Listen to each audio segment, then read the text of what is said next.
श्रीराम समर्थ. एकदा महाराजांच्याकडे एक भक्त आला आणि त्यांनी विचारलं की महाराज, प्रपंचात वागताना कसं वागायचं?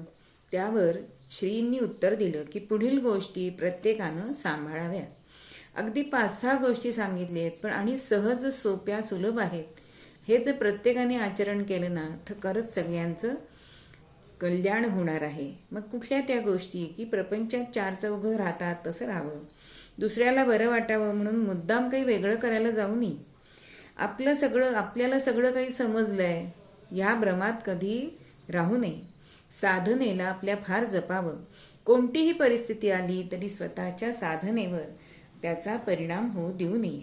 आपल्या जीवनात जे घडेल ते रामाच्या इच्छेने घडतंय असा भरवसा बाळगावा आणि अत्यंत साधं राहावं आणि आवडीने मनापासून नाम घ्यावं.